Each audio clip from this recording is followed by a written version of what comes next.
You are watching The Horizon, the voice of the Amba woman, exclusively on ABC Amba TV.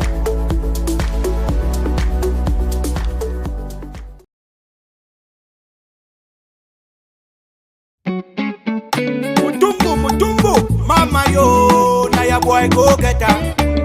Blue Jay Brothers. Mama you kind, mama you're beautiful, mama you good, mama you're wonderful. No woman like you, mama.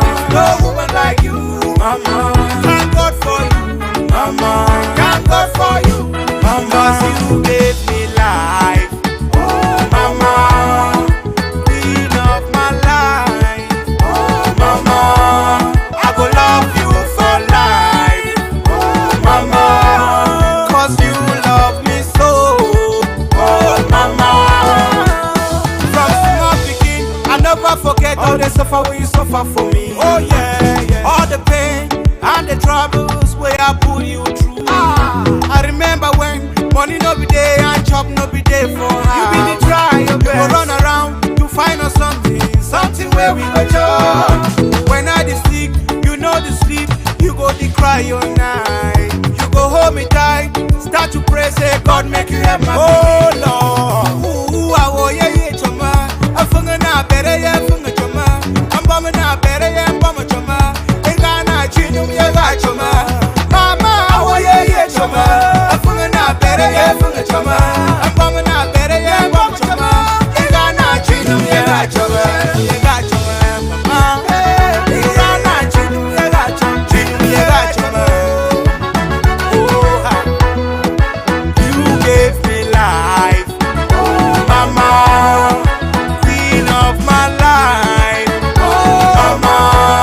I will love you for life, oh mama. 'Cause you love me so, oh mama.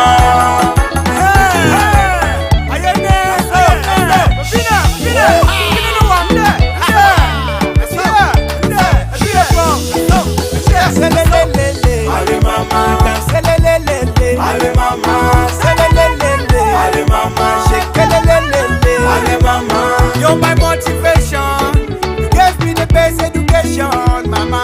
The song where I sing I'm for you. Now it's special dedication to you. Oh yeah. I know say every night and day you pray say make a mama. The God where you the pray I'm for heaven. Don't give me this inspiration, mama. The song where I sing I'm for you. Now to show my appreciation to you. Ubi ya wo ye ye choma.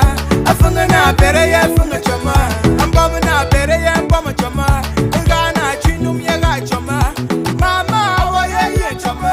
Afunga na bere ye funga choma. Ambama na bere ye ambama choma. Enga na chinum ye ga choma.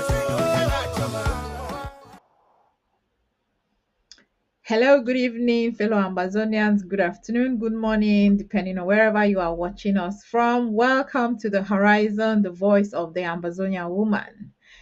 Today, I would like to first of all apologize for the late start for the program. Today, I was due to many other programs that finished late, and thank you for staying tuned. And we apologize for any delays and for those who have been waiting for us. And we are here now, and here is the beginning of the Horizon today, Friday the 28th, and we will be looking into the discussion Paddy King had with TIBOR'S on Wednesday, just past Wednesday, and we'll be looking into some specific aspects of that interview that affects our struggle. And to discuss that, and also we have we'll continue to talk about unity, and unity has been some part of the subject. We have had several conversations about it, several discussion and input and contributions and interviews regarding unity. And in that interview, TIBOR'S also hints on that. So we would finish the show on that aspect. Now, today I am joined with two powerful Amazonian women who are resilient, who are staying the course with their full chest, with their all their might and strength. These are two great women who their contributions to Amazonian freedom quest is unmatched. And I'm referring to Dr. Patience Abiodu and Speaker of the House, Mawini Lobati. You're both welcome to the Horizons. Thank Thank you you, so Lady much. Casey. Okay. Thanks for joining us again, Mawini and Mape. And I'm sure today our viewers are going to be so thrilled and delighted to have participated and be part of this great show. And like I mentioned, we'll be looking into the conversation or the interview Paddy had with Tivo Naj just past Wednesday. And I will start with you, Dr. Patience. I'll be switching to my Patience, Dr. Patience, anyhow, just know I'm referring to you. Um, we all watched that interview. I would like, before we get into the details or the specifics subject of that interview, what is your overall view of his Tibonage responses and ideology about Amazonia and various solutions? Basically, your overall perspective of that whole interview.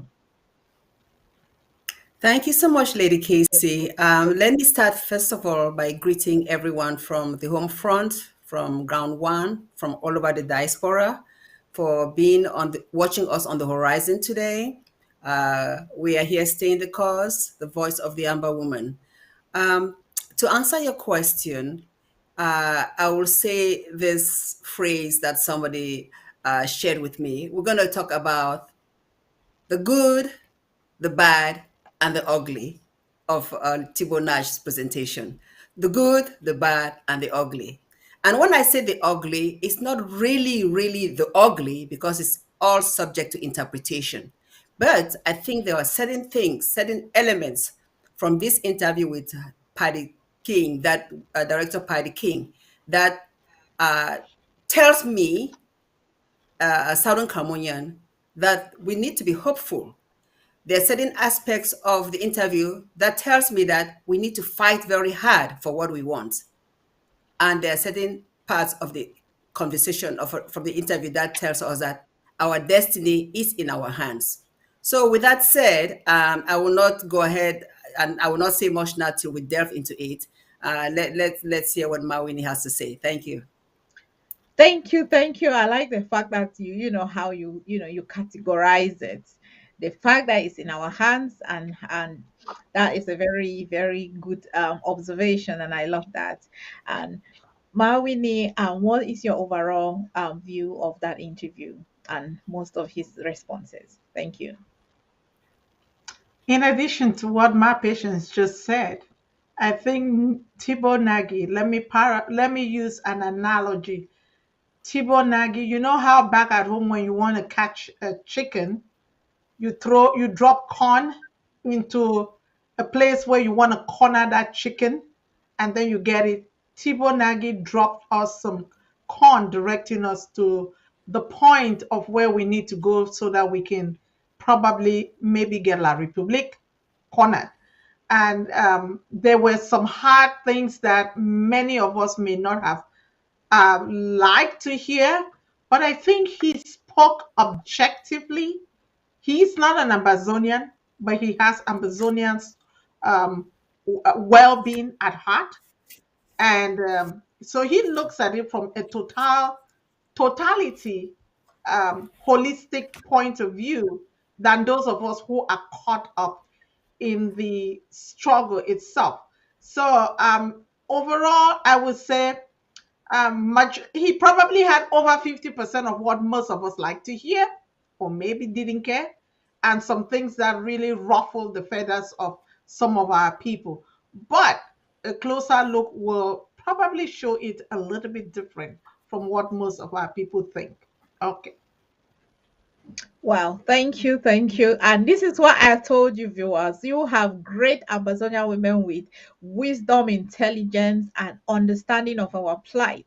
only the intro. I am already thrilled and I'm so excited for the rest of the discussion this evening. And if you're just joining us on our social media platform, and welcome to the Horizon. Please make sure you share on your social media platform and invite others to join and watch this program. This is the voice of the Amazonian women, the Horizon. So we would now go straight into the nitty-gritty of that discussion with Tivonaj on Wednesday with her Paddy King. And there's one very important aspect, and we have had 100 there's also a program on ABC about the history of Amazonia. We always talk about our history, how we came from, the root causes. We've heard these different words, the root causes of the struggle. Talked about our Amazonia history, how it was stolen from us. The history was refused, and which is why we had we have to create a program on ABC to educate our people about Amazonian history, because this wasn't taught in school.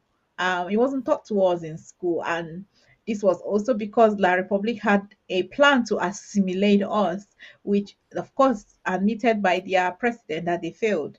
Now you know I'm hoping that for those who did not watch the show, um Tibonach made a point that if we are looking at the solution of Amazonia, we should start to from 2017, when teacher and lawyer started in 16 and escalated in 17.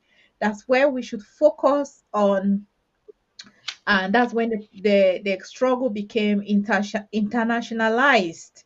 And if we are expecting the international community to be involved, and we are writing long story of our history, taking all these long story documents to the Senate House Senate in America, to the United Nations, to all these different organizations that are in the positions to resolve this conflict, we might never go anywhere. And he strongly and repeatedly insisted that our history is irrelevant in our fight, that we should focus on the future. And this is also not the first time someone is saying it, especially on our platform. We also had Rebecca Tinsley, who made the same remarks. Now I'll come to you, Mawini, on this topic of looking at Amazonian solution beginning from our history, or the root causes, as Paddy mentioned in that interview. What is your take on Tiwana's response to that, um, to regards to considering our history as we prosecute our liberation cause? Lady Casey, thank you again, and all viewers of the Horizon, thank you for tuning in. Um, I would probably, before I even go talking about our history, I want to state some things that Tibonagi said about his goals and aspiration for Southern Cameroons. I think that is critical. It surpasses every other thing that we may look. He said he wants to make sure Southern Cameroon has peace, justice, human rights, and dignity. And how the package in which we will have that will be something that will be determined as we negotiate, and as I would say, on the negotiation table, all those things will be things that will be put there for us to be able to achieve that in some capacity, and the international community playing the referee for that to happen. But going about our history, I remember Paddy really specifically asked him a question. I wish we could have excerpts of some of these videos of the interview, because then it will give a point of reference. If the producer has some of these that he can play, that will be fine, and that will help us, like the YouTube version of it, the minute mark, 19 minutes and 44-second mark. He spoke about, when Paddy talked about the history as the root causes, and he said, let me tell you, I know the history. You also know it very well. Many Southern Cameroonians are very passionate about their history, and rightly so. And I think, let me give kudos to us for being passionate about our history. Our history was hidden from us. And so now that we understood and we are learning about our history, we are passionate about our history. So you cannot deny us that passion. We're glad we have that passion. But the emphasis that Tibonage put was, there is a future for us to look on, not the past. What is happening today and the future that we want for our nation.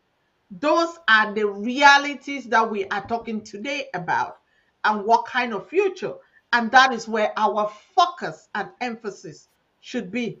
And I say, hooray! Yes, we want our future. And what's our future? A sovereign southern Cameroon without the influence of La République, where we have our statehood, our sovereignty, and we get rid of all the occupiers and the impostors who call themselves leaders in a so-called attempted union that did not ever happen. So I agree with him. What is that future? But we need to define what's our future. We want a sovereign state. And how do we go about that? It's the how we go about it. We've been deceived, but there was something else he said. La République is not really interested and hasn't shown good faith in solving this problem. So, how does the world deal with it? Basically, he was giving us all these nuggets, how the world deals with it. From they start looking at the crisis from 2000, I would say even 2016, not even just 17, Yeah. 2016, when the teachers and the lawyers were on the street. And then 2017 is when our statehood restoration was declared.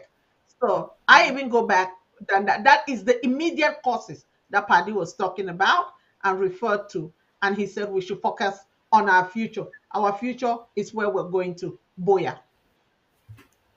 Wow, thank you. Mape, over to you. Just what's your own view on that particular aspect of his response? Thank you. Yes. So, just following on with what Mawidi has said, that particular question that he asked, and the response that Paddy asked and his response, I would say is the ugly. Remember, I said we're going to go with the good, the bad, and the ugly. His response was the ugly, meaning that we Southern Cameroonians, we did not like the response, because he basically said that the history from 1961 is not important. That's what he said. But let's think about it. From 1961 to before the teachers and lawyers went on the strike, a lot had been done by our forefathers, our leaders, to take this problem to the international community, the United Nations, for us to achieve our sovereignty. Remember, after AAC 2, when it was decided that if La République doesn't want to go back to a federal state with Ambazonia, then let's pursue our independence. After AAC 2, nothing happened. La République did not budge.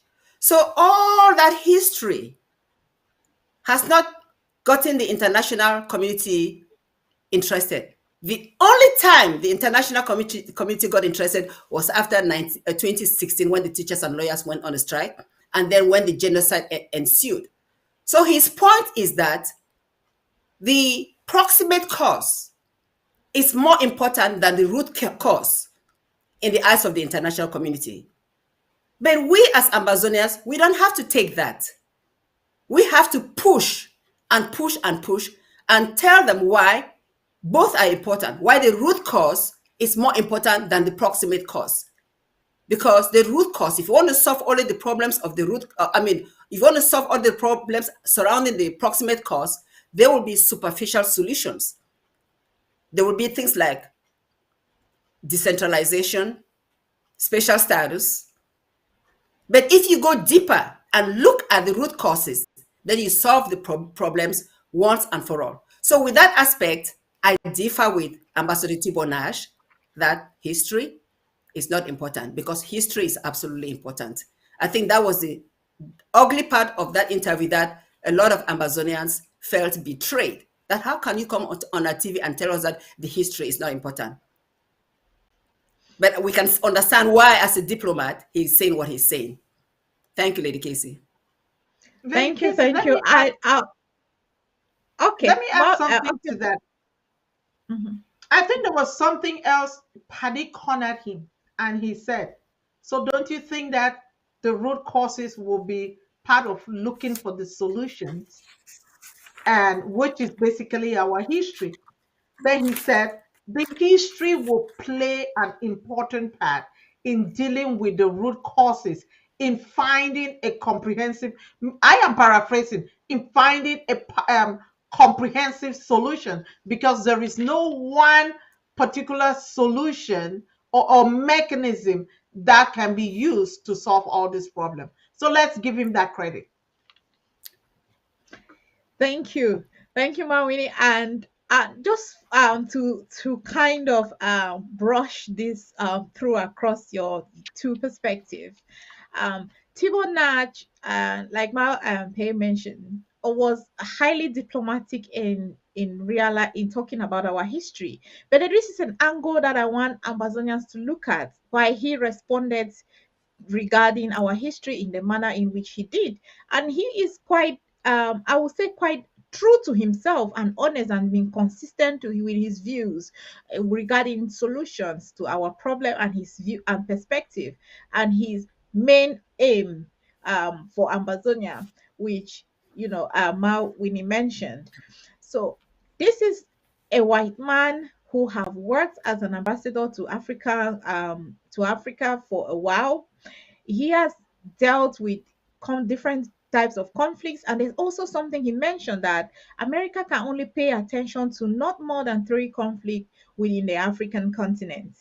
Now, Ambazonians, we should be aware that when these people talk about our history not being relevant in pursuing our freedom or our to live in dignity, our right to live in dignity, and our human right as Amazonians, is because when we look into the history, it holds them accountable. It means they need to take account. They need to be accountable for what we are going through today. It's just like how America doesn't want to talk about the history, their past, their history of slavery, because they don't want to pay reparation. It's just like Europe don't want to talk about colonialism. They have used their powerhouse, their media, to whitewash the effects and impacts of colonialism and slavery, because they don't want to be held accountable. They don't want to pay reparation to anybody.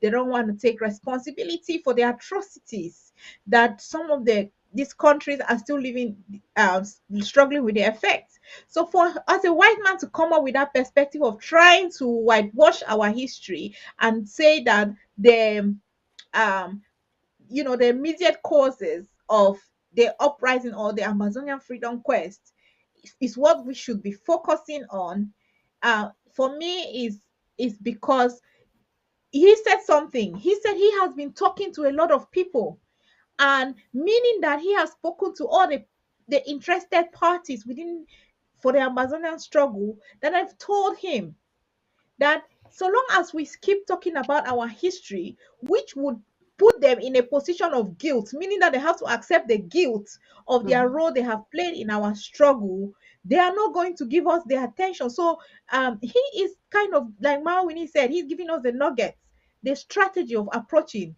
And that's why he said that when we get to negotiation, our Mhm. history will be part of finding permanent solution.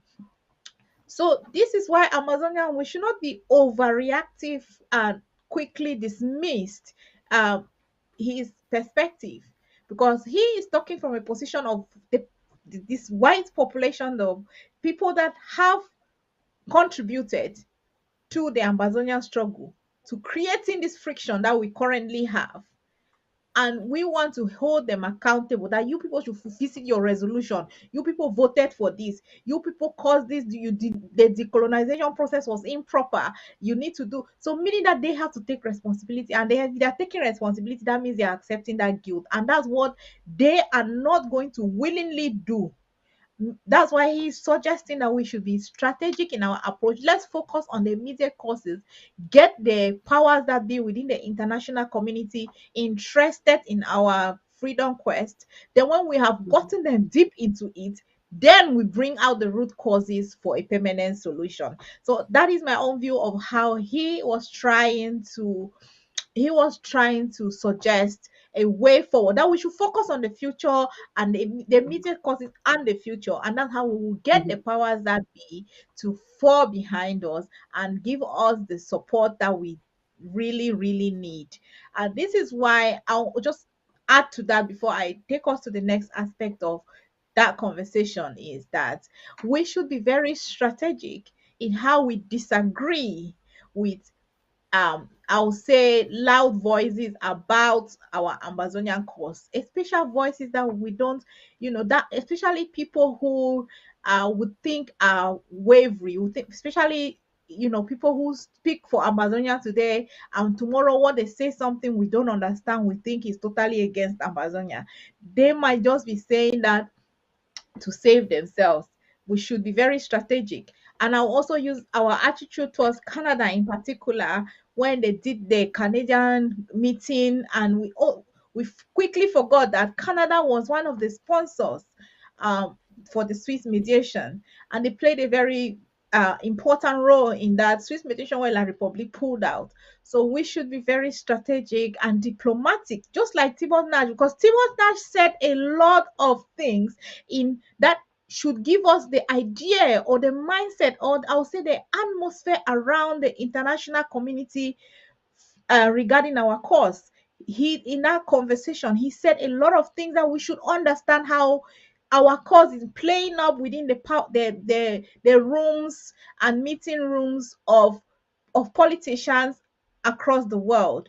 So Amazonians should learn, and it was a such it was a learning um conversation, that we should be able to understand the complexities of the global powers, and how they get involved in conflict, and how they even communicate you know their interests within any conflict setting, and this is in Africa. So on that note, I would like to take to one of the things he suggests, which was the referendum, which he talked, Paddy asked these really amazing questions about the referendum, and he was using you know cases in other African countries, and how referendum, he suggested that referendum was one, it's not a means to an end, but it's just one of the means to seeking solution.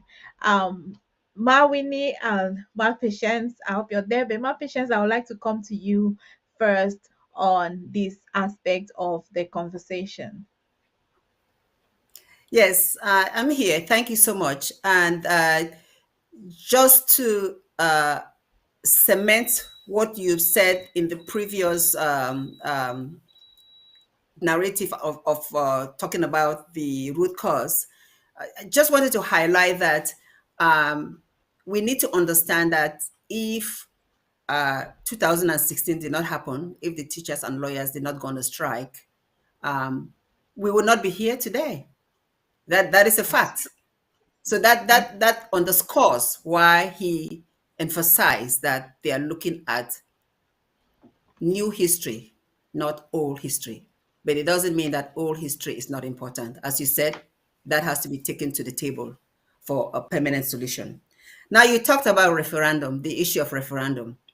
And when that question was brought up, he said that that is one of the mechanisms that are used to solve conflicts, that are used to solve problems, that it's not the only one, it's one of the mechanisms. But when pressure was put to find out how will such a thing work, You have already said that there's no international community. How do you see a referendum being addressed? He really did not give an answer. He basically said that he's not interested in the details of how to carry out a referendum. He's only interested is that that is one of the solutions. There are many solutions that could be used. But I want to highlight something that Mawini said, and that I also took as an important thing. Coincidentally, we both thought that they are important issues. The topic of when he said he was passionate about certain things, and he mentioned the phrase justice, peace, uh, dignity for Southern Cameroons, and human rights, full human rights and full dignity. When I hear all those words, justice, peace, full human rights, and full dignity, I see, personally, I'm talking for myself, I see someone who is more supportive of independence for Southern Cameroons. That's what I see. You may disagree with me, the viewers, but that's what I see. Because those are powerful words. He did not just come and say, I want peace for Southern Cameroons. He said peace, justice, full human rights, and full dignity for Southern Cameroonians. And the only way you can achieve all of that is to work towards independence.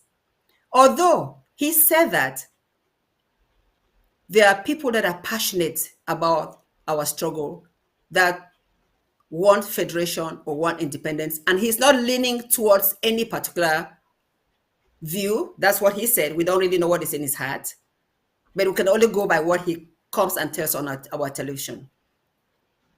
So I'm hoping, I don't know, Winnie, you could agree with me or disagree with me, but that's the point I want to make when it comes to this issue of referendum. He's thinking that that is one of the mechanisms to solve this problem. Our government's position is that it cannot be a mechanism because we were already a nation. That's where history comes into place. How can we ask for a referendum when we already know who we are? We already know we are Southern Cameroonians, we're Ambazonians. We don't need anybody to tell us otherwise because that's the goal of the referendum. So are we now deciding that we are Southern Cameroonians, Ambazonians, but we want to decide again whether we want to be part of La Republique or not? Is that the question for a referendum? So that is really a topic that has so many diverse views. There are some people that we trust, like Pandanga, that has come and said something else, that he thinks that's a method. And but we know this government thinks the president's position is clear on it. And we are with the president on this because it makes no sense. La République seceded from the Union. They left the Union. 20th May is coming and we'll tell that history over and over again. They left the Union. We did not leave the Union. And as Paddy pressured him, there was no treaty of union between La République du Cameroun and Southern Cameroons. So we remain Southern Cameroonians and Ambazonians. Thank you so much. Mawini, just to get over to you, and I just want you to also add this aspect to your comments, is that he mentioned that referendum is one of the mechanisms that can, bring solution to our, bring us to the point where we live in dignity, full dignity, in peace and with justice and all those good stuff he mentions that are what he's passionate for Southern Cameroon about. But he also said that he's not interested in he's not interested in the details of how this is, carried out or done. What's your take on that? That he's suggesting a thing as a solution and he's not interested in the details. What do you make of that? Thank you, Lady Casey. I just want to make something here and say it clearly. We're not here, we are not racist in our views. We do not bash a race thinking because they were white, they made all the decisions. and we are all completely victims because of the white man colonization and enslavement of the black people. Why the race may have its own fault today. um, Africa is in, especially sub-Saharan Africa, is in the condition that it is because of bad leadership that that have supported a status quo out of greed, to because of power, money, and looking for acceptance, and hence the passion and the heart for their people is not there. And that is probably why we are, first of all, in this position, because the mentality of looking for raw material elsewhere for the industrial countries still lies, and majority of it is coming from Africa and maybe the equatorial belt of the world, where you have a lot of raw material.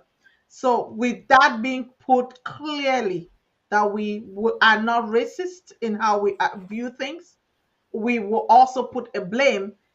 To be honest, I watched a program on PBS, and they talked about the last ship that brought slaves to America and where those people are residing, the in Mississippi.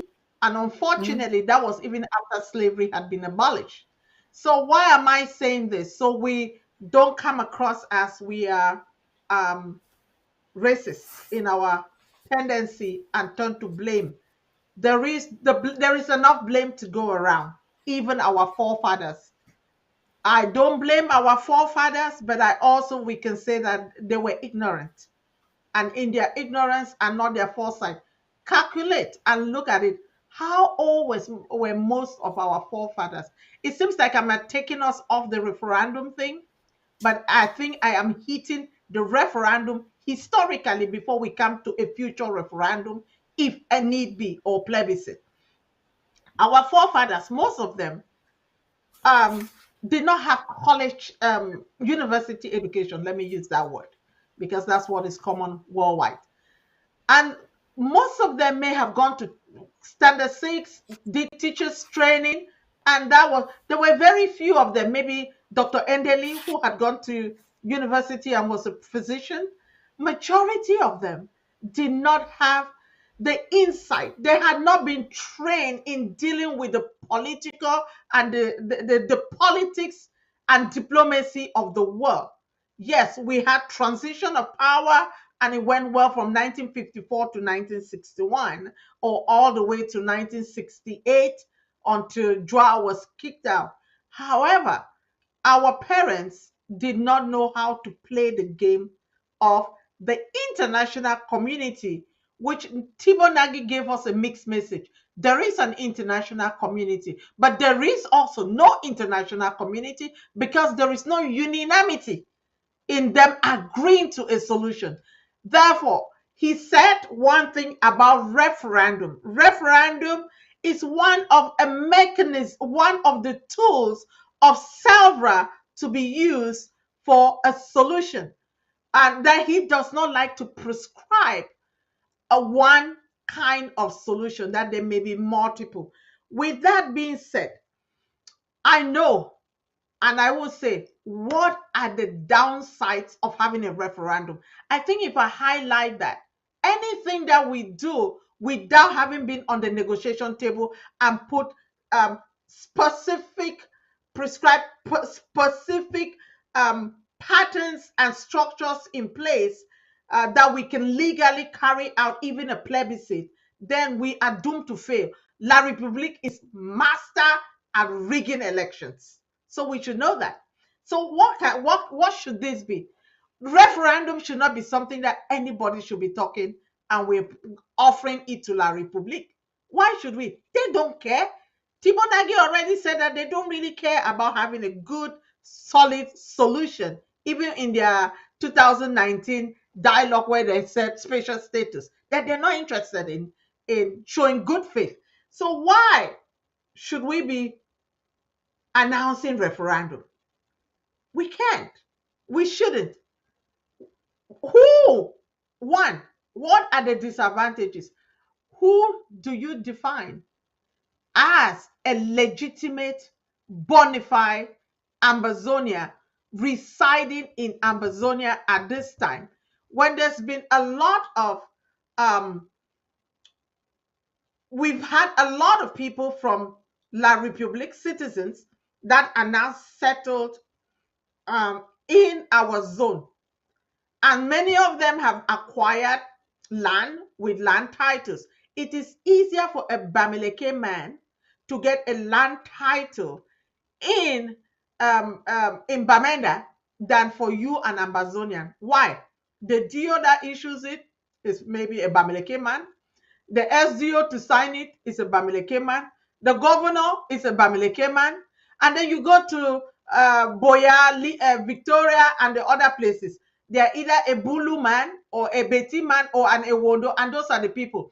We had what was usually called GRAs, government. There were government residential area and green zones in our land, in our area, because we valued even what we are talking about environmental factors now. We already took care of that in before we even became independent. We had green spaces dotted all over. Where are those green spaces?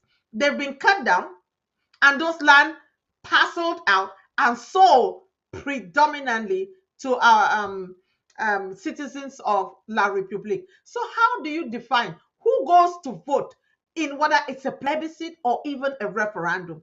How do people register? What about those of us who were born in the land and now diasporans and have a citizenship in other nations? Are we going to be granted dual citizenship? We may be pushing and pressuring the international community, but are we going to be given those rights? So there is a lot at stake trying to push for a referendum and even a plebiscite at this time, because to do that, some laws will have to be put, and whoever defines it to supervise, because you can have an organizer, a supervision, and I don't care for supervisor. Many people go and supervise election and say, oh, it was fair, it was okay, and they go. But who conducts it is what is important, and who is the one to vote is what is key.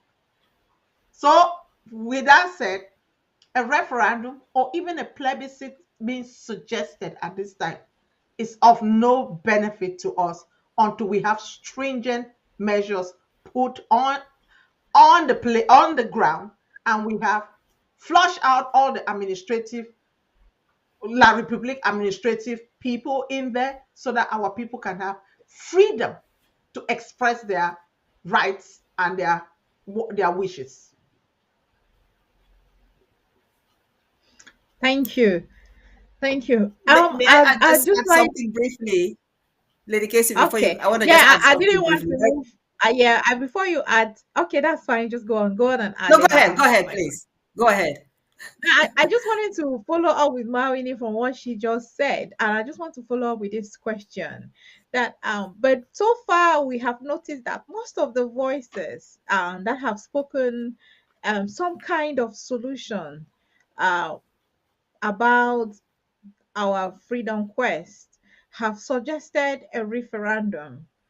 Most of the voices that have even paid attention enough to even suggest a solution have all spoken about referendum. Why do you think that is their first option or their go-to first part or solution, or make always make the major part of their solution suggestions to our cause? I think there is the issue of let the indigenous people, I would say indigenous people, express themselves in a democratic manner.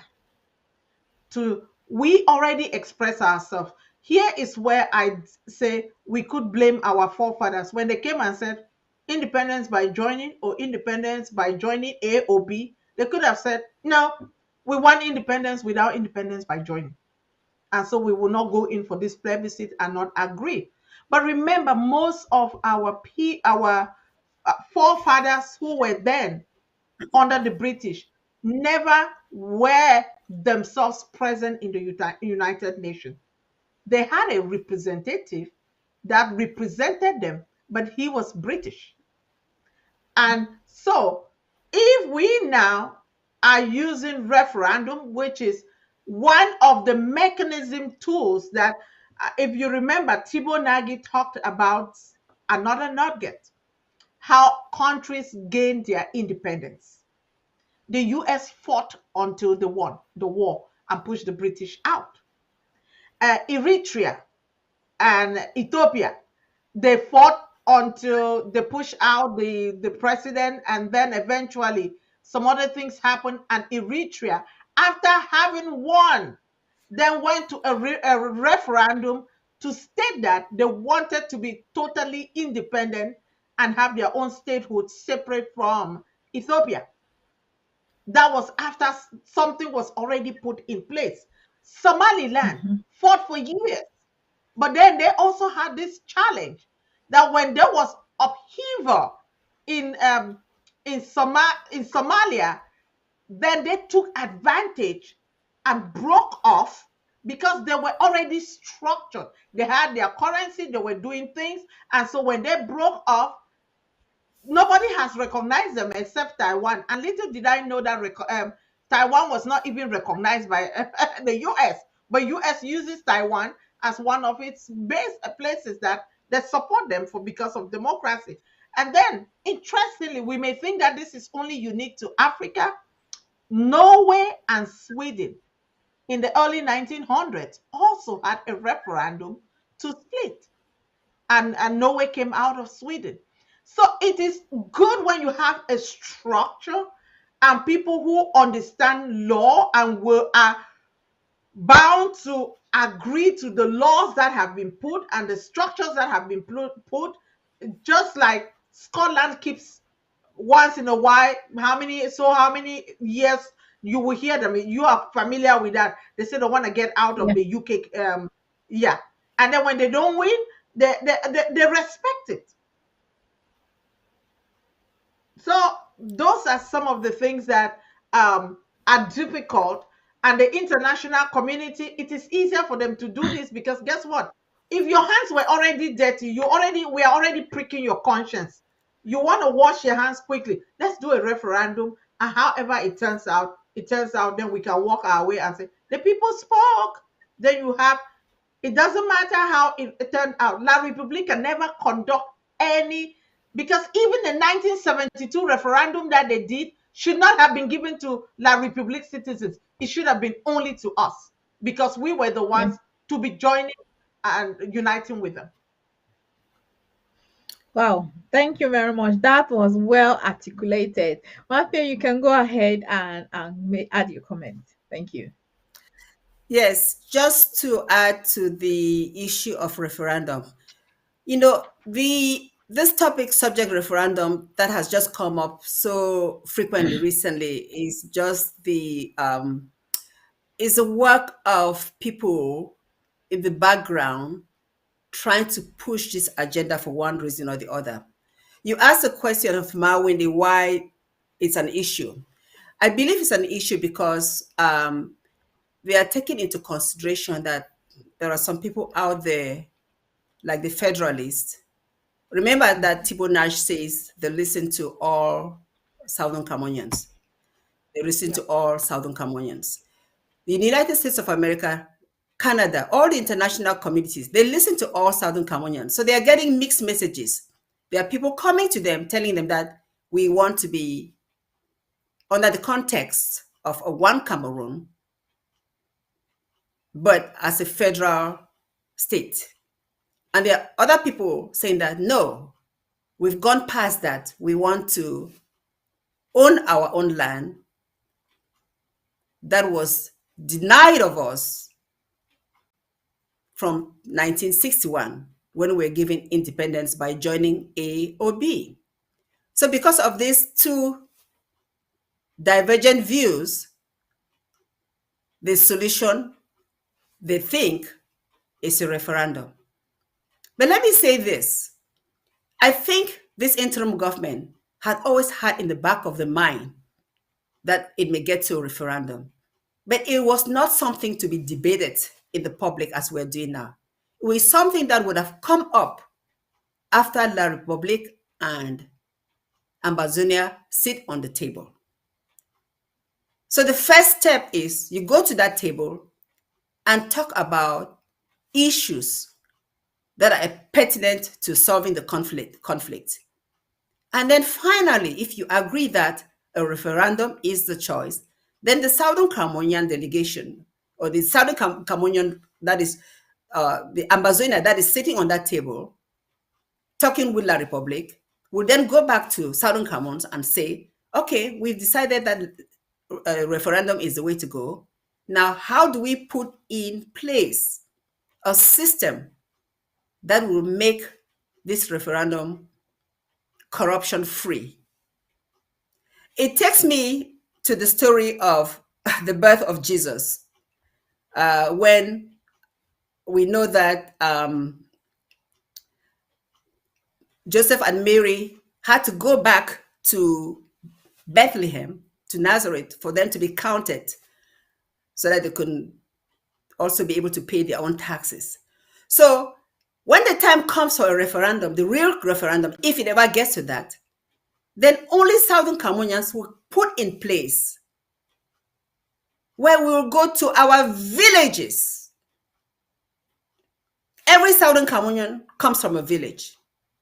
All of us, we come from a village. Well, there's no point even discussing this now. That's something for another story. But if it gets to that position, then there will be right places. But this government has made it clear that we are not part of La Republique in the first place. But right now, La Republique considers us part of them. And so when you want to do a referendum, as Mawini has already explained, there are so many problems already before it even starts. So many problems. Because it will be difficult to distinguish a Southern Cameroonian from a French Cameroonian. It will be difficult. And with all the corruption, let's say that Southern Cameroonians' population is 8 million and La Republique is 20 million. Let me just throw that out there. I bet you that when it comes to a referendum, Southern Cameroonians will end up being 10 million, because there will be so many people that suddenly become Southern Cameroonians that there will be fraud all over the place. So let's not even waste our energy on this. And I think TIBOR Nash knows that there are problems, recommending this as a mechanism to solve the problem. But he said something that I want to take us to. He said something about La Republique's own solution, because Paddy brought that in the conversation, that TIBOR Nash had sent out a tweet ridiculing the ICC crisis group for what they stated, recommending as their own mechanism special status, supporting what La Republique had come up during their Grand National Dialogue. And he mentioned that that is a position that is not being serious, because you cannot get justice for Southern Cameroons. You cannot get peace for Southern Cameroons. You cannot get human rights, full human rights for Southern Cameroonians. You cannot get dignity for Southern Cameroonians if you use that mechanism as a solution. So he has outright told La Republique that that is your own solution, but it's not the solution that the international community that doesn't exist see as a solution. So I think that is the good, because I remember that I said that when I look into this interview, I see some good, I see some bad, and I see some ugly. I think that's a good thing he said, telling La Republique on national television that this solution that he wants, such special status, is not a solution. So let's take that and appreciate him for that. Go ahead. Thank you. Thank you. Mawini, do you have anything to add, or we can proceed? We can proceed. Okay. Let's go ahead. Go ahead. I have someone who is calling. I know I have someone who is calling to contribute.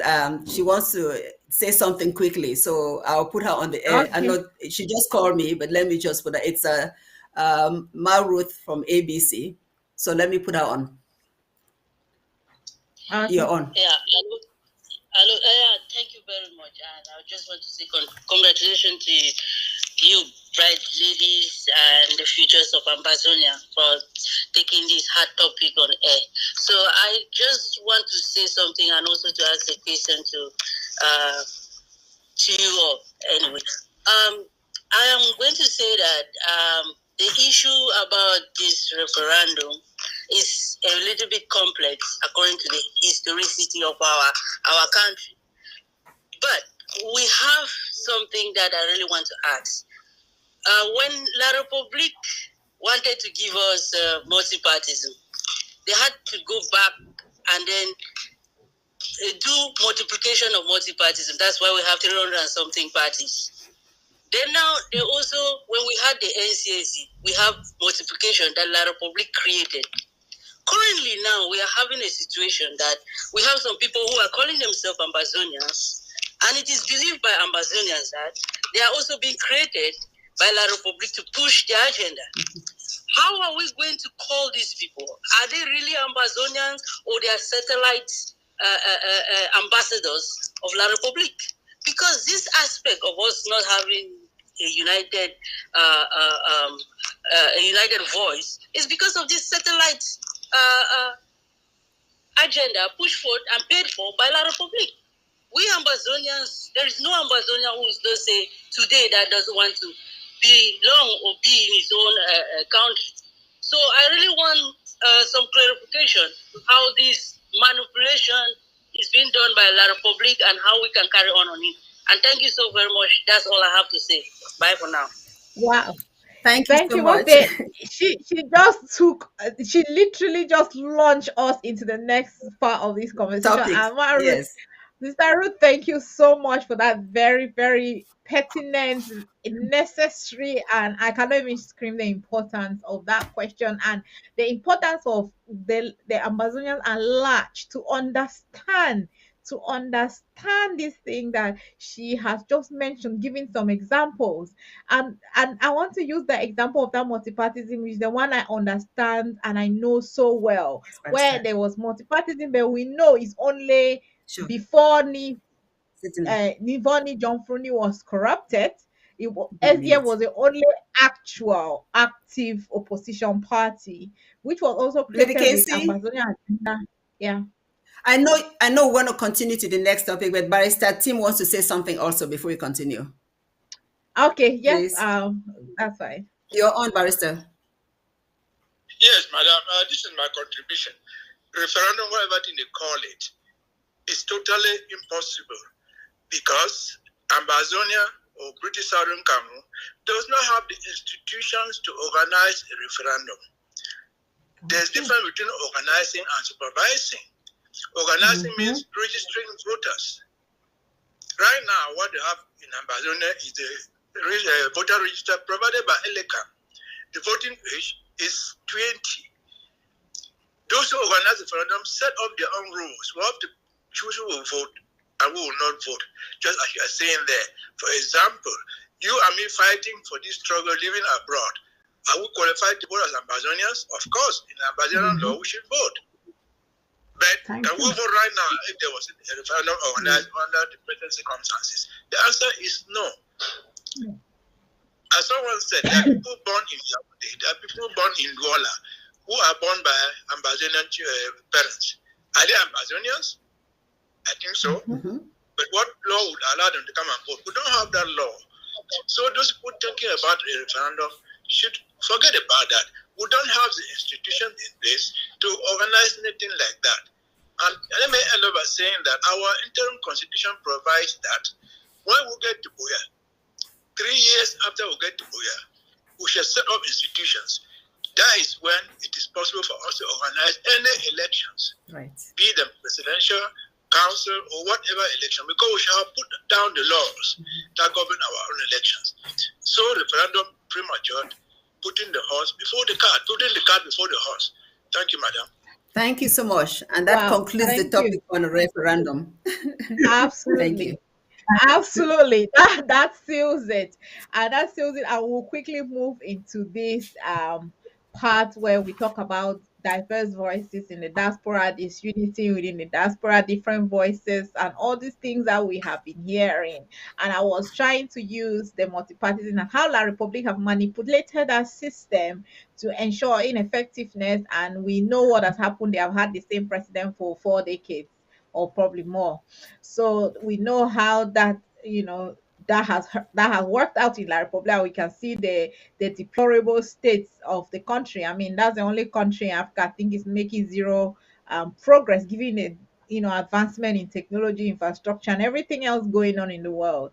So so on that note, we want to, Sister Ruth really made some points where she said some of these distractive voices that we hear in the diaspora that are being, that are confusing our messages and to the non-existence of international community. Then I would just like to say something about that part. Tionat was just saying that when we throw things out there as international community, it's going in the air. It's not referring to anybody. But there are interested parties within Mhm. the powers that the global powers that be for our cause. And that's why it can sound like there is no international community. At the same time, there are international community Mhm. because we know our history is tied to the United Kingdom, and we know the role the United States have played so far in our cause. We've had resolutions, we've had suggestions from them, we've even had a sanction La Republic. So when we are referring to international community, we are referring to the global powers, or the powers that be, who have some understanding and interest or stake within the Amazonian conflict. So moving on from that, let's talk about the diverse voices. And we've heard from so many times. Tiwan Naj in his usual tweets, in that interview with Paddy, he also mentioned that our issue is that the Dollar Republic have shown zero good faith in bringing real solution to end this war and this genocide. They also don't know who to talk to, the confusing messages, the fact that I am idea of unity. And what we're going to talk next, which is our second part of our conversation, is complete unity. And Sister Ruth has just brought a question that I would like for us to, why addressing the issue of unity and response to the question that she put across. And Mawine, I would come to you. Thank you. Thank you. Um, I think anytime you have 3 to 5 people, you may have varying opinion over uh, an issue. Even when we all agree that the three of us, we agree that we want to go to Boya, we may be living in different places, and somebody says, I want to go to Boya, I want to use this route. The other one says, I want to go this route. The other one says, I want to go this route. But ultimately, we say we will all want to go to Boya. While we may have what seemingly looks like disunity in the diasporan Southern Cameroon's community, majority of us have one thing and one purpose and goal in common. We want our statehood and sovereignty to be restored, separate from the influence of La République, and so that we can, like every other nation, recognized nation, take our destiny and be in charge of building our nation as a people, a community, a country, a nation with land, culture, and all whatnot benefits that the other nations enjoy, including full human rights and dignity. We have this seemingly diasporan disunity. It may not always be disunity of purpose. Majority of the time is disunity of fragmentation, which um, Ruth actually alluded to that fact that La République is creating its own. Initially, like she also gave an example, before the corruption of SDF, the true only opposition party in La République was the SDF.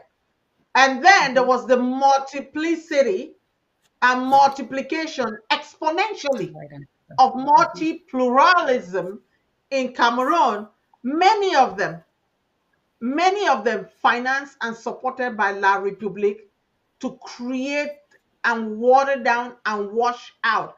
And some of them were regional in nature. Um, I hate to call names here, but there was one known that the son has been one of the Amazonians that is trailing and dragging and causing a lot of legal havoc to many of us Amazonians in the US. He also being a diplomat and La République diplomat also had his own political party. And mind you, the that was another one of those La République CPDM babies. Let's call them CPDM babies. I think that's the real name we should call them, CPDM babies that are pretending to be multi-partism. So that becomes really hard. One thing our diasporan Amazonians really need to do. Today we're fighting a revolution. Tomorrow they can do politics. Tomorrow you can form your party while we are once we get to where, and you can fight to be president or to be whatever you want to be. Because there will be mechanisms put in place for true democracy. We've been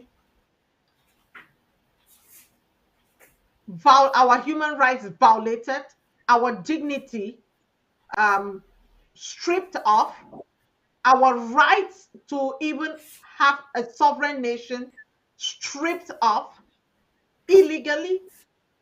But tomorrow we will be able to restore all that as we look towards that future of having free of those types of corruption. But that being said, how do we? There is always a principal actor in every revolution and struggle for the fight of independence that leads the way. At this moment, is the interim government led by President Sako. Whether people accept it or they deny it, whether some people call themselves a Marianta, IGK, Chris Anu, they have no squat. Whether it's a Kwanga, whether it's Cho Ayaba, who is very good at causing people to do kidnap for ransom, that is part of the La République tools that they are using to prove that we are disorganized, we are divided, and La République keep trumping that and taking the decibel of that noise into the international community because they are in the club of the international community, which is the United Nations. So what should we do? We had a nugget that Tibor Nagy gave us. And one of that was that the United States political system, we have not exploited it to the fullest to get our voices heard and give impact. We've done some. That's why we have CPS and we have some of these resolutions that came. The US is the only country I know that has put some sanction on La République in some way or help our people. So we haven't exploited all those tools. So unity of purpose, fine, good. Civil society groups can have their voices, but they should not muck the water and make it difficult for people to drink the true water of what they need, which is the sovereignty of Southern Cameroons, Amazonia, as we fight and try to push our agenda. Thank you. Thank you very much, Mafe. Straight away up to you because Yes, we have 10 running out minutes of or time. so to go. Yeah. Yes. Yeah, my Ruth's question came at the perfect time to transition us from one topic to the other topic. But they're all interconnected. You know, Ambassador Tibor Naj's answer to this topic, he brought it himself. It wasn't a question per se. I think there was a question asked of him. He didn't really answer the question, and he he diverted to a different topic about this unity.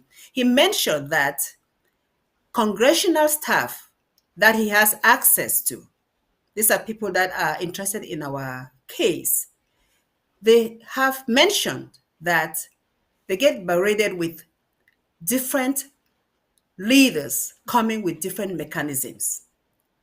So they are confused. You have people coming to see them on behalf of Southern Commons, but with different messages. And that's why he always has his tweets out there. When he has an opportunity to talk to us, he mentions disunity. But Maharut said something very important, that La Republique has mastered the game of divide and conquer. They have mastered the game of divide and conquer, and we have to master how to manipulate them so that their game doesn't overshadow us. We need to be able to present to the international community that, yes, you are seeing A, you're seeing B, you're seeing C as leaders, but they do not represent the overwhelming majority of Amazonians. Like Mawini said, you have the principal actor and you have just people there that are running their mouths that have no followers. It's up to us, this IG, to make our voices heard. He said we have to apply pressure. The last question that was asked of him, and I asked him that question, and I asked Ambassador Tibor that you are claiming that the international community doesn't exist. Yet, this same international community, the United States of America, wrote resolution 684, where they implicitly want the warring parties to sit on the table without any preconditions. And how will you make that happen? He said, yes, we need to be able to apply the right pressure so that the United States of America can take action. And how do we apply these pressures?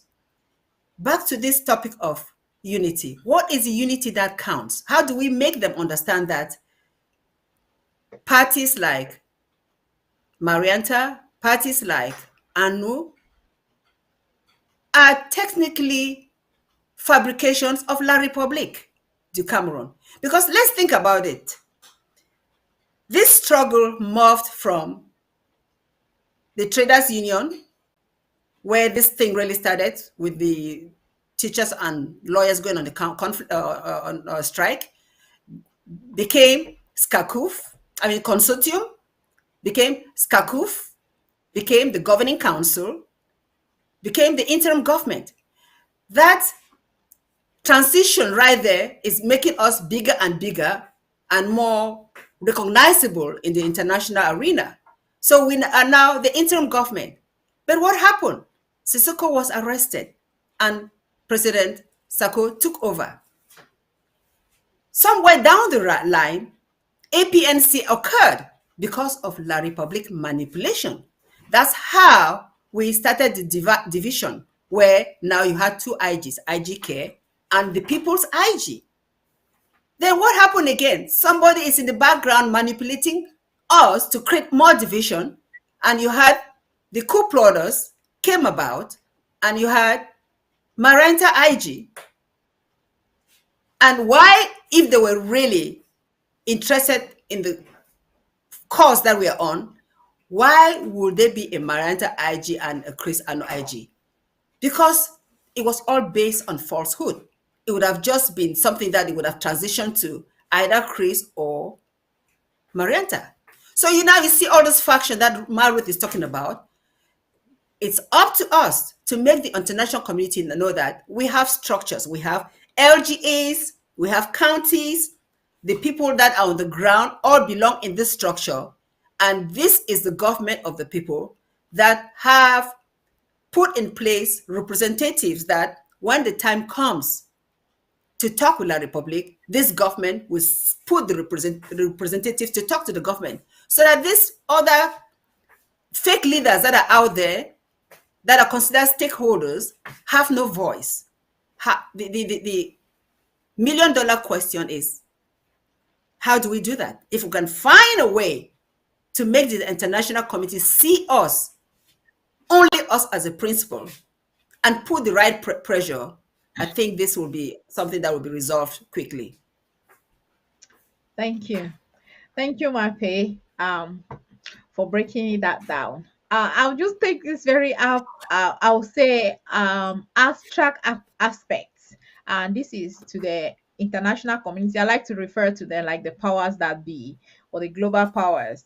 I like to, since the international community is becoming so polarized now, I would like to say to the powers that be, and to the powers that be where Tibor Nagy was referring to, that we need to apply more pressure, and to the people that he said he has been speaking to who are telling him that they are getting mixed messages. Um, for one thing, I know, and I have always said this, and I've always said this on this platform, that when it comes to the powers that be, or commonly known as the international community, they know who to talk to. They know exactly what to do if they want to fully participate in the Amazonian solution. They know exactly what approach to take to bring the various voices together and to foster a solution, or a lasting solution, for the Amazonian freedom quest. They know exactly what to do.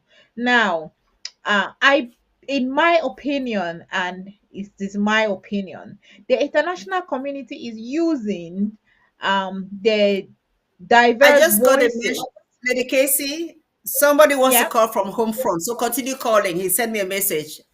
Just continue. When he Okay. calls, When I'll they put it call on. in, yeah.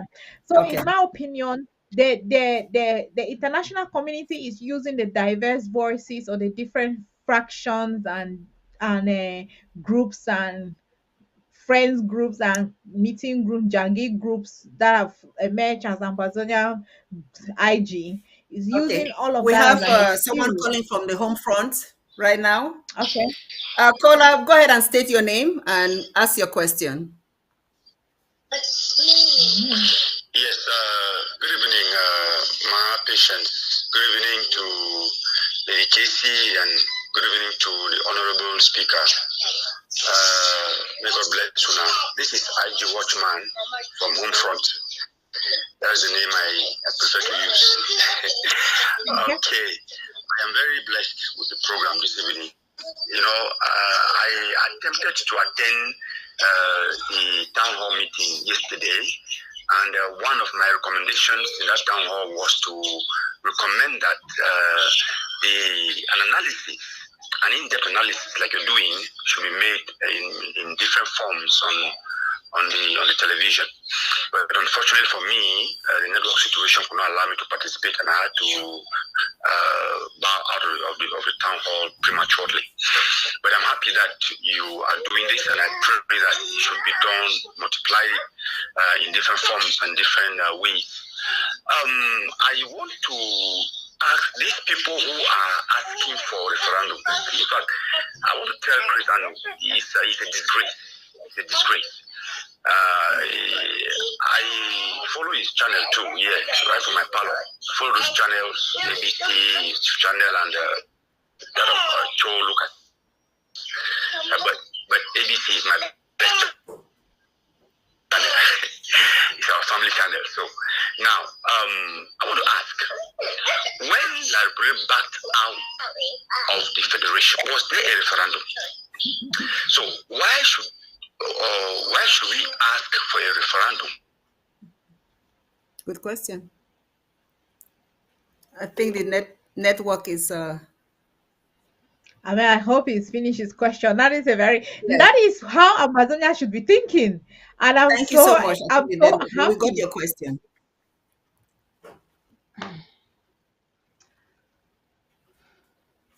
Go ahead. Yeah, that's how Amazonia should be thinking. That's a very good thinking. I don't know if either of you want to respond to his question or make any comment rather as and also include your closing remark. Because we are, yeah, we should be rounding up now. And Mawini, I will just come to you if you either you're responding to his question or make comment about it and include your closing remark for the program today. Thank you. Thank you, Lady Casey, again. Mr. Watchman, listening from home front, kudos to you. Thank you. I think the real key of your question is when La République um, backed out of the federation, was there a referendum? I would take it also I will give a second question. When La République reverted to its pre-independence state, was there a referendum? The first part of directly to answer your question, La République faked a referendum in 1972, which is where 20th May came about. And that referendum, if it was genuine, objective, because they put it that it was costly to keep the federal government as two federal government. That referendum should have been given and administered only to the people of southern Cameroons. And our parliament should have been the ones to approve if that referendum was going to be taken in place for us to move from a federation into a united republic. But if you remember, the story is the ballot was yes and we, which meant there was no option. You really had no, it was a fake referendum. But then going further, when La République in 1984, Mr. Biya, with the stroke of his pen and an executive order, reverted even from the United Republic of Cameroon to Republic of Cameroon, which was their name in the United Nations. Maybe they realized that they were still United Nations in the UN. That needed even a broader consultation that never happened. So the illegality upon illegality has happened over the time. So in reality, those who are asking for referendum, they might as well go join Paul Biya La République in Yaoundé and start drafting out their fake referendum that will be we and yes. Let It's me not add healthy this by the before time. let me add this before my Winnie gives her closing remark, and then my closing remark. I just want to add this to answer his question that the reason that La Republique has never considered a referendum is because let's not forget that their goal from the get-go was to assimilate us. So why will you give us a referendum when your goal from the get-go was to assimilate us? That's the bottom line. They wanted to assimilate us and take ownership of our land. So we had no voice in the matter. Period. Fantastic. Okay, Mawini, could you just give your closing remark for the day? Yeah, We, you know, if I look at overall the take home message that came out of what Thibaut Nagy said, um, the good side of and the advice and the it was one, apply political pressure within the United States to get some answer or to get something done, push for towards what we are desirous of, which is justice, peace, full human rights, and dignity. We need to understand the game of the political pressure that played within the United States and use it for our advantage. The other thing, when he gave the case studies, he kind of gave several case studies of how independence have been achieved. The first one he mentioned was the United States. How did the United States get independence? They pushed out the British, and the British now had to accept that they were defeated at war. So that's the next thing, because we never called a war. A war was declared on us, and in the self-defense process, we need to push out the oppressor. So that's the other nugget he gave us.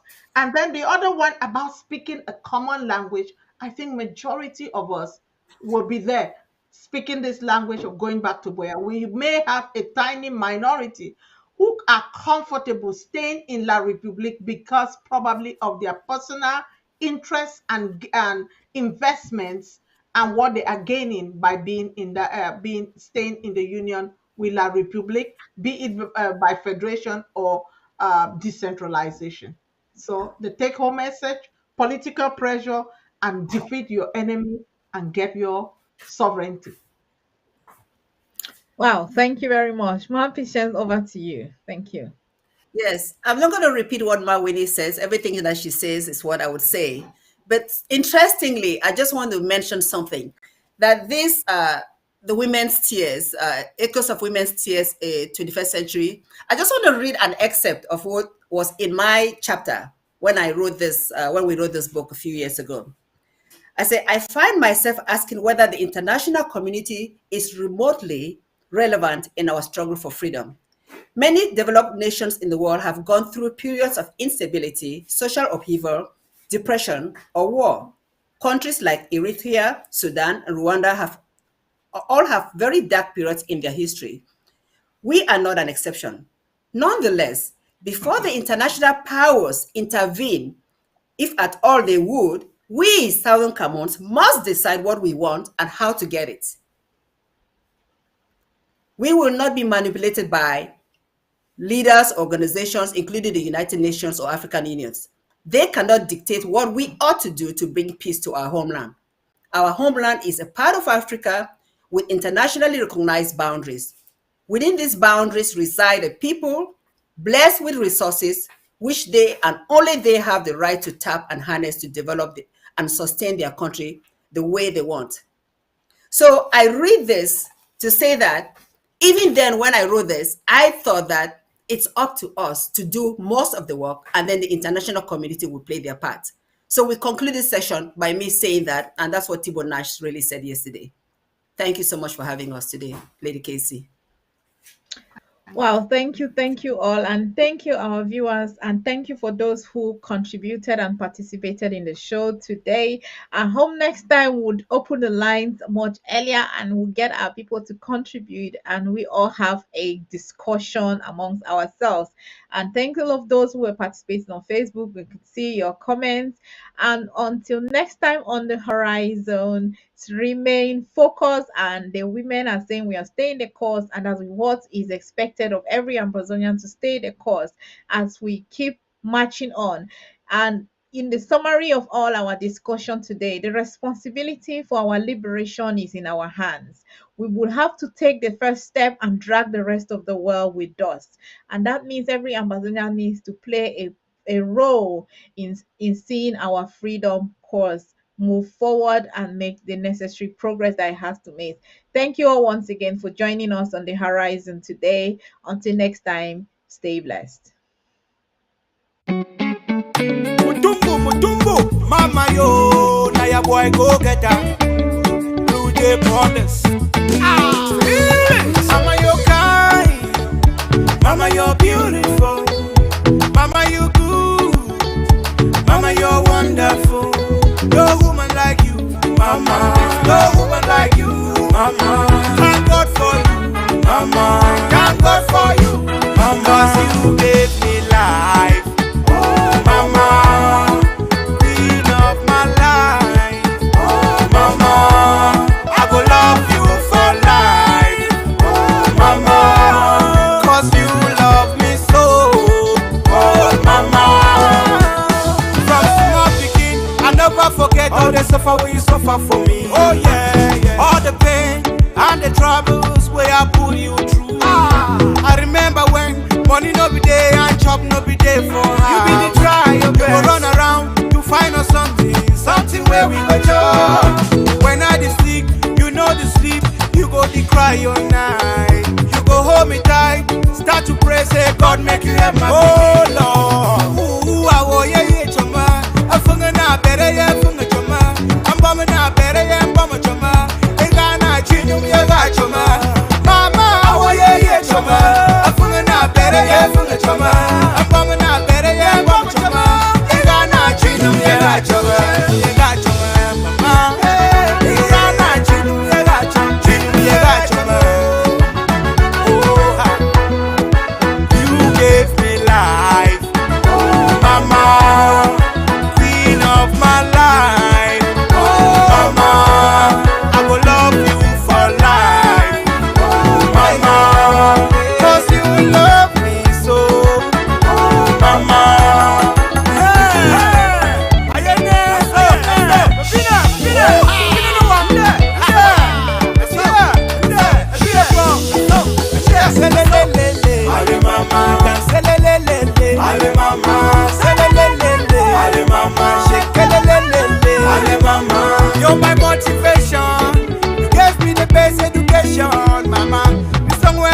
am for you. Nice special dedication to you. Oh yeah. I know say every night and day you pray say make a mama. The God where you the pray am for heaven don't give me this inspiration, mama. The song where I sing am for you now to show my appreciation to you.